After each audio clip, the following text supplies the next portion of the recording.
recall times when you felt anxious?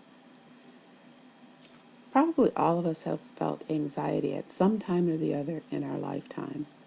So in this section, we're going to talk about the anxiety disorders and what are some of the differences between that anxiety that we've all experienced from time to time and the anxiety that people who get diagnosed with anxiety disorders experience.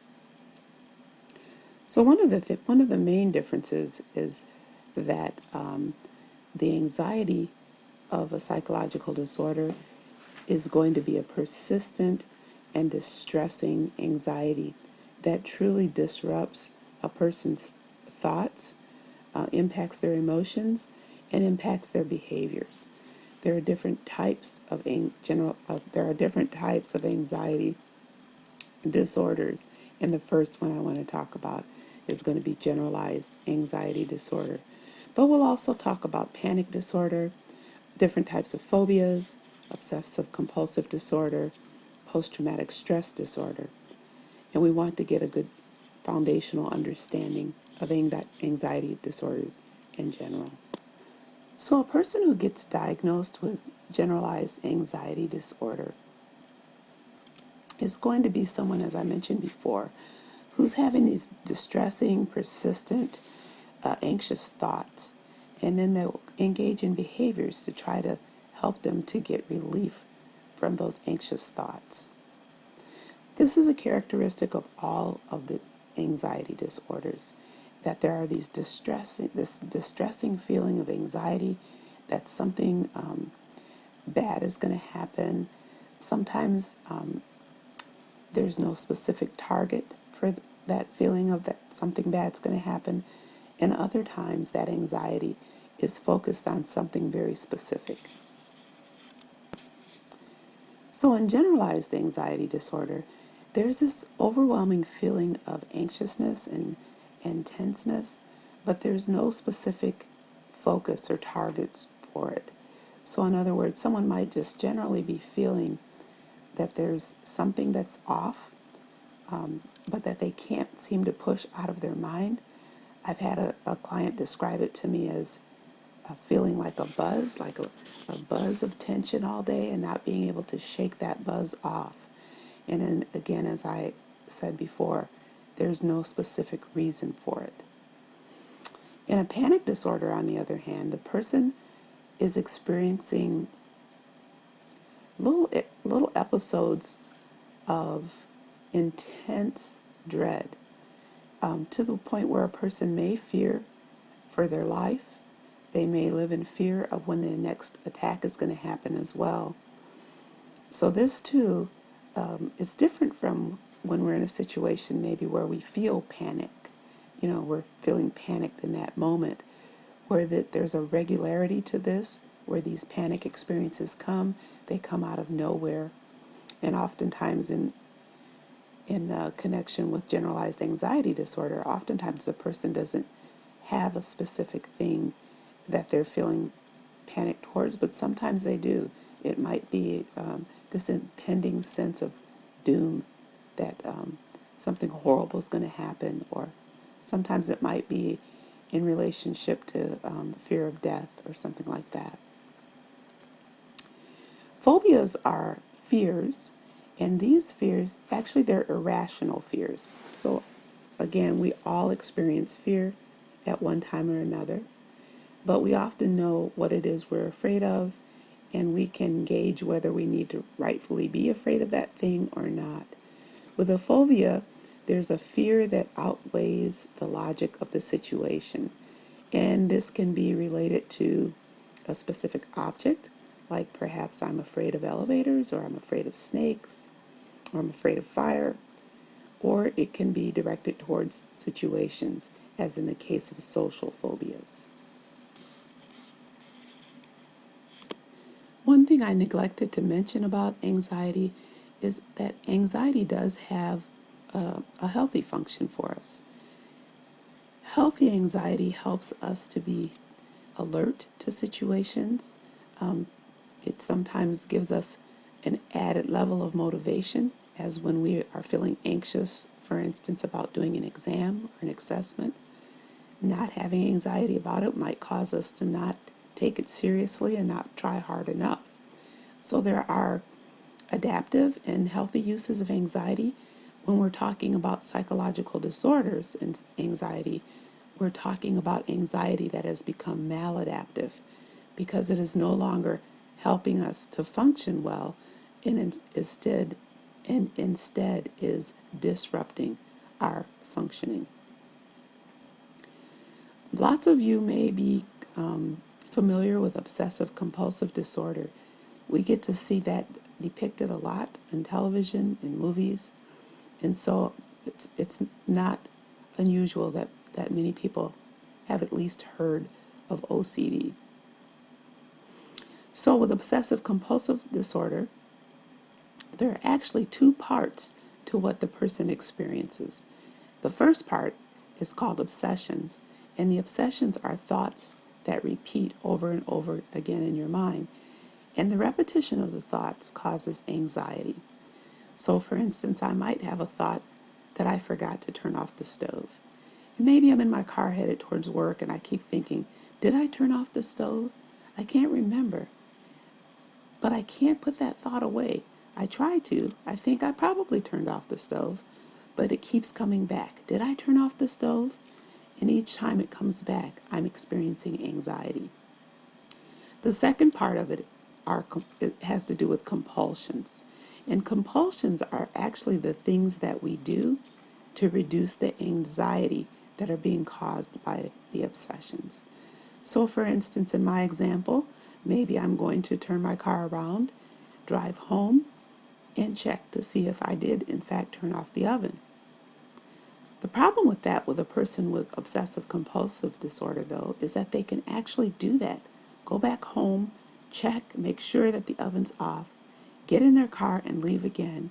And as soon as they're in their car, headed back to work, the thoughts come back. Did I turn off the oven? Did I turn off the oven? And they become so persistent that some folks can end up having to go back home, checking, finding out it's not on, leaving again, having the thought start again, having to turn around and go back home again. And so you can see how it can become very disruptive in a person's life. Another disorder that's related to anxiety is called post-traumatic stress disorder. We refer to it as PTSD, and this too may be one that you've heard of because it is something that is talked about more frequently in our society today than it ever has been before. Post-traumatic stress disorder is a reaction to a very traumatic experience. Sometimes when someone has been in an experience where perhaps their life has been threatened, or they see that someone else's life has been taken or threatened to the point that they fear that their life might end, a person reacts to that by having lingering memories and nightmares.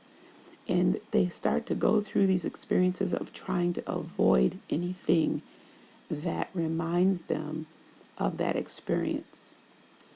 And so we most frequently hear about PTSD in relationship to veterans returning from war who have experiences of PTSD.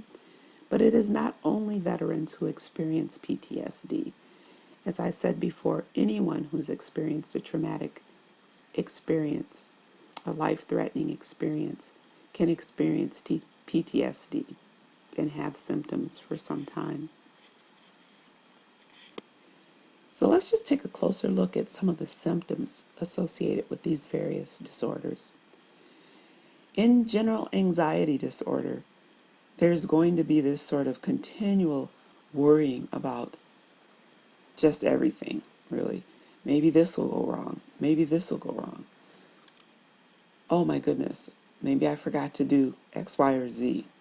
So that the person is always on edge. There's this jittery feeling, and it is so disruptive that the person can't relax even enough to get sleep, because even when that person is trying to go to sleep, their mind is just constantly circling around this issue and that problem and this issue, so that the person can't quiet their mind down and actually get the rest that's needed.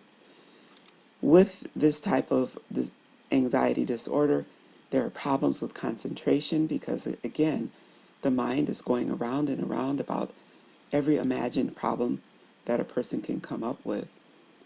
This particular anxiety disorder is often coupled with depression. And it's interesting, research has shown that women are more prone to this than men are. So that 2/3 of the people who are diagnosed with generalized anxiety disorder are female. For many folks, this gets better as a person gets older. Panic disorders. Some of the symptoms that happen with panic disorders are interesting because they often get confused with actual physical symptoms that result in someone going to the emergency room, usually with the thought that perhaps they're having a heart attack or they're somehow dying. The symptoms themselves include irregular heartbeat, chest pains, having a difficult time breathing, choking, feeling dizzy, shaking, all things that can really make a person feel like something really serious is going on. Not only something serious, but something frightening. Our text talks about the fact that there's a link between smoking and the risk for panic attacks. They mentioned it because oftentimes people think when their nerves are bad that they'll smoke a cigarette and that will help them to calm down. But apparently the interaction of the nicotine in the cigarette and the other mechanisms related to panic disorder sort of intensify the likelihood of a panic attack happening. So smoking doesn't help, it actually hurts. We all have fears of different things. In this chart, we're looking at the research of some people who are Dutch and common events or objects that they feared. Notice that they're not probably that different from the kinds of things that we fear. People have feared being alone, flying, storms, water, blood, being in an enclosed space, different types of animals, even height. These are some of the common things that people fear. And of course, as I said, we all have particular fears. When does a fear become a phobia? When it starts to give us this irrational desire to avoid things. So I may fear being alone, but if I start to have this irrational desire to make sure that I'm never alone because I'm afraid of it, then we're probably crossing over into a phobia and not just a fear. As I mentioned before, obsessive compulsion disorder has two parts to it. There are the obsessions, which are unwanted, repetitive thoughts, and then there are the actions that you do to reduce those thoughts. Those are called compulsions. And they can become so severe that they actually start to interfere with a person's ability to carry out their everyday life. And when that happens, this becomes very distressful to the person who experiences it. Post-traumatic stress disorder is characterized, as I mentioned before, by memories of a traumatic event, nightmares about that traumatic event, social withdrawal, trying to get away from others so as to avoid having to talk about that experience, to avoid having to be anywhere with anything that is connected to or might remind us of that experience. And so the person tends to be kind of jumpy and expecting that something might happen related to whatever it is they're trying to withdraw from. Or a person may start to feel totally numb.